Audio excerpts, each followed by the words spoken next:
E a gente volta, Álvaro, a falar sobre aquela festa do estica e puxa. Porque uma hora quebra o sigilo, outra hora o sigilo é retomado e fica nessa. Dessa vez, o ministro do STF suspendeu a decisão da CPMI e do INSS, tomada em votação simbólica de quebrar o sigilo da empresária Roberta Luchsinger, amiga de Fábio Luiz Lula da Silva, o famoso Lulinha, aquele mesmo, filho de Lula. E olha, o magistrado concordou em parte com o pedido aí da defesa da empresária Paradino. A CPMI não poderia ter aprovado a quebra de sigilo em uma votação em bloco, isso segundo o Dino, né? Mas sim em análise individualizada do requerimento. Isso seria, Belém, uma manobra do ex-ministro de Lula, ex-governador do Maranhão, da base do governo Lula, de tentar blindar o filho do presidente para evitar que ele tenha um desgaste que, consequentemente, chegue no presidente da República? Sim, sim. Isso é uma tentativa, né? Porque quanto mais demorar, melhor. Não é verdade? Primeiro eu quero trazer para a nossa audiência que a notícia saiu que Dino havia cancelado, né? Suspendido o denúncio. Depois saiu a notícia que ele suspende a quebra de sigilo bancário da amiga de Lulinha. Isso. Ela alegou que foi maltratada, vamos dizer assim, na audiência. O que é engraçado nisso tudo é que, no caso da esposa de Alexandre de Moraes, quando Alexandre de Moraes ficou pé da vida porque contaram que ela tinha feito um contrato, eu vou fazer esse paralelo, vocês vão entender o porquê eu estou fazendo. Não estou trazendo outro tema, tá? Estou fazendo um paralelo. Alexandre de Moraes mandou suspender os funcionários da Receita Federal. Mandou demite os caras, quebra o sigilo dos caras porque vazaram informação. E não foi, porque depois o próprio Copom e a própria Receita Federal disse que não houve acesso a essas informações. Descobriram que as informações foram acessadas enquanto a transação entre o Banco Master e o BRB, quando foi feita uma auditoria e alguém que dele sistema lá vazou a informação. Só que naquele momento lá, Alexandre de Moraes mandou quebrar tudo, mandou prender, mandou botar tornozeleira, mandou fazer o que foi. Porque vazou um contrato que existe com a esposa dele, que não foi mentira a informação, como eu falei anteriormente, no Brasil crime é falar a verdade. Então, o fato é esse. Agora, na situação, no caso do filho de Lula, existe tudo isso que está se falando, os 300 mil, também existe. E por que não quebra o sigilo? Porque no dia que eles confiarem na minha conta, eu sou o primeiro a abrir minha conta aqui, como o Eduardo fez. Pode, Eduardo do programa, pode pegar minhas contas e abrir. Por quê? Porque, para não chegar em Lula. Como não chegar em Lula? Está envolvido ministro do governo Lula, está envolvido ministro do STF do governo Lula, está envolvido deputado da base do governo, está envolvido senador da base do governo, está envolvido partido, está envolvido dezenas de políticos ligados ao partido de Lula. Só Lula que não está envolvido. Lula é uma ilha. Ele está sozinho lá, ele não sabe de nada, porque o discurso mudou. Antigamente ele nunca sabia de nada, né? Hoje ele não está envolvido. E 1 bilhão e 400 milhões de gastos do cartão corporativo. Lula é ladrão. Eu não estou acusando ninguém de ser ladrão, não. Ele foi condenado em 7 processos, em 3 instâncias.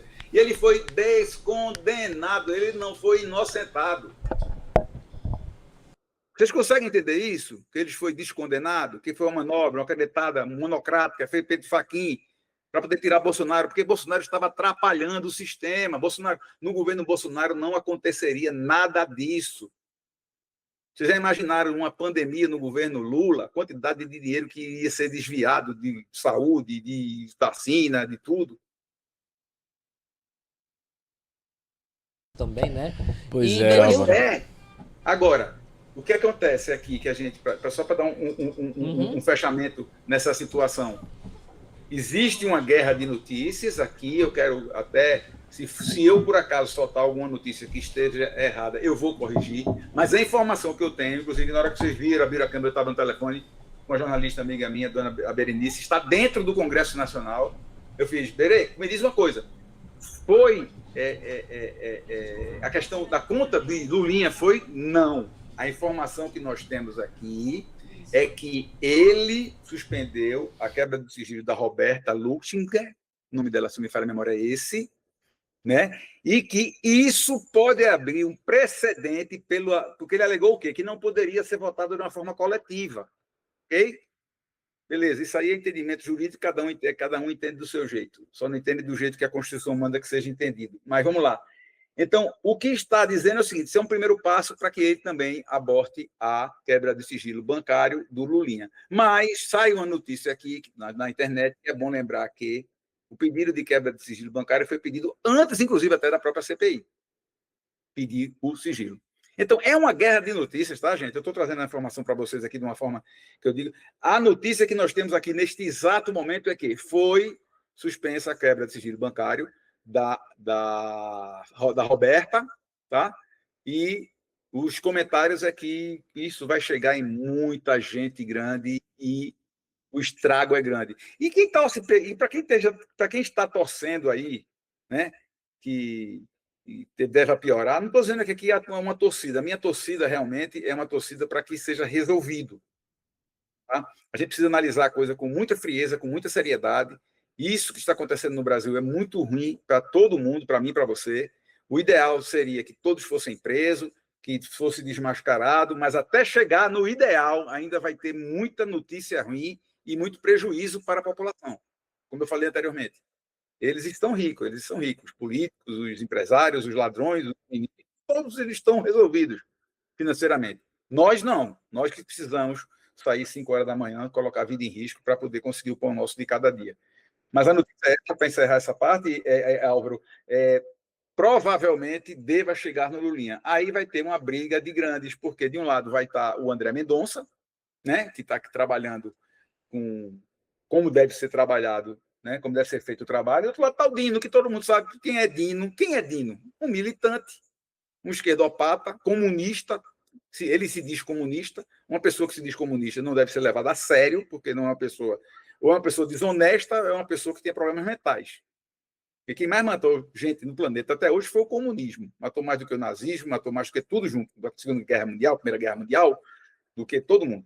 Então, o cara que se diz comunista, que foi governador de um estado, que tem um índice de desenvolvimento humano lá embaixo, um cara que é arrogante, prepotente e fala que eu sou dono do mundo, tá certo? Um cara que é ministro do STF, tá certo? E fica lá medindo quem é mais forte do que é quem, dando uma de... Esse cara não merece nem um bom dia. Você me perdoe o que eu estou falando para você, né? Perdoe não, estou pedindo nem perdão, porque de gente dessa qualidade...